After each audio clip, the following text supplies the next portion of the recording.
कई बार हम बहुत सारे स्टैटिक कॉन्सेप्ट्स याद करते हैं बट वो हमें लॉन्ग टर्म के लिए याद नहीं रहता है। द रीजन बीइंग हम उसे स्मार्टली कनेक्ट करके नहीं पढ़ते हैं।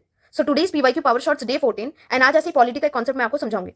द क्वेश्चन इज अबाउट कि अगर लोकसभा डिसॉल्व हो जाए तो कौन कौन से बिल लैप्स होते हैं कौन से नहीं। बहुत ध्यान से सुनना और सेव कर लेना, इसको बहुत इंपॉर्टेंट है। ठीक है, ये देखो, ये लोकसभा है, ये राज्यसभा है। बोल रहा है कि अगर लोकसभा डिसॉल्व हो जाता है, डिसॉल्व होगा तो एक न्यू लोकसभा आएगा, तो बिल का क्या स्टेटस होगा। बहुत लॉजिकली एक एक स्टांस आपको समझा रही हूँ। ठीक है, ये पहला वाला देखो, बिल ओरिजिनेट हुआ लोकसभा में और लोकसभा में ही पेंडिंग है। ठीक है, और ये लोकसभा खुद ही मर गया। जैसे ही लोकसभा मरा तो ये बिल का फिर क्या वजूद, बिल यहीं ओरिजिनेट हुआ, यहीं डिस्कस हो रहा है, पर यही मर गया तो गया बिल, ऑफ कोर्स लैप्स होगा। अब देखो सेकंड इंस्टेंस, बिल यहां ओरिजिनेट हुआ और यहां से पास होकर राज्यसभा में पेंडिंग है। मुझे एक बात बताओ, भले ही बिल राज्यसभा में पेंडिंग है, इसको बर्थ दिया था किसने, लोकसभा ने, और वो खुद ही मर गया, डिसॉल्व हो गया। आई मीन तो जब लोकसभा गया तो ये बिल यहां पर आने के बाद भी गया, लैप्स हो गई। क्यों? क्योंकि कहां जहां से आया था वही मर गया। अब थर्ड केस देखो, बिल जो है वो राज्यसभा में ओरिजिनेट हुआ है। ठीक है, फाइन, यहां से पास होकर लोकसभा में गया और लोकसभा फिर से मर गया, डिसॉल्व हो गया।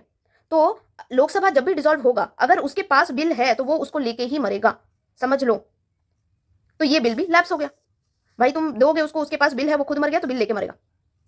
ठीक है, अब आता है फोर्थ केस। फोर्थ केस में बोल रहा है कि बिल जो है वो लोकसभा ने पास कर दिया था, राज्यसभा ने डिस्कस करके कुछ अमेंडमेंट करके फिर से भेजा उस बिल को। अगेन तुम बिल वापस भेजो भी तो किसके पास भेजो, लोकसभा के पास, और वो लोकसभा डिसॉल्व हो जाएगा तो वो बिल लेके मरेगा, तो ये बिल भी लैप्स हो जाएगा। समझ आया? पर अगर एक बिल ओरिजिनेट हुआ है राज्यसभा में ही और यहीं पे पेंडिंग है, यहीं पे डिस्कशन चल रहा है, तो उसके बाद ये लोकसभा आए जिए मरे, उसको क्या मतलब। राज्यसभा यहाँ डिस्कस करेगा, तब तक में ये लोकसभा डिसॉल्व होकर एक न्यू लोकसभा आ गया, तो ठीक है, ये बिल लैप्स नहीं होगा, और जब न्यू लोकसभा वाले हो जाएगा बाद में। समझ आया? तो अगर बिल राज्यसभा में पेंडिंग है और वहीं पे ओरिजिनेट हुआ है तो उसको बिल को कुछ भी नहीं होगा। हाँ, अगर ये बिल लोकसभा तक पहुंच जाता और फिर ये लोकसभा मरता तो बिल अपने साथ लेके मरता।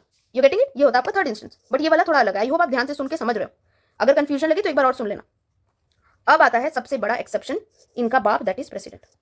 जो भी मैंने अभी लॉजिक बताया कि जहां से पैदा हुआ है वही मर जाए तो मर जाता है, बिल भी ऐसा वैसा, सब लॉजिक सब फेल हो जाएगा। ये सबसे बड़ा एक्सेप्शन अगर प्रेसिडेंट आ जाएगा तो, ये सबसे बड़ा एक्सेप्शन। अगर प्रेसिडेंट बिल को हाथ भी लगा दे, या अगर प्रेसिडेंट तक बिल पहुंच जाए, या बिल से रिलेटेड प्रेसिडेंट कुछ भी बोले, तो वो बिल को कुछ नहीं होगा, चाहे लोकसभा जिए मरे, कोई मतलब नहीं। समझ आ गया?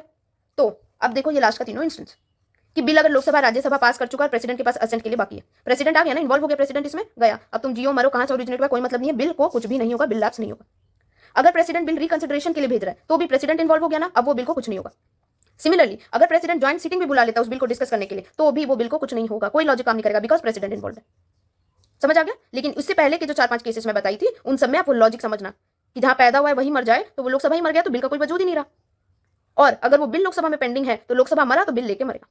ठीक है, एक बार और सुनना, यू डेफिनेटली आपको सारा डाउट क्लियर हो जाएगा। So this is PYQ power shots and I am Smriti Agarwal signing off. I hope you like the video.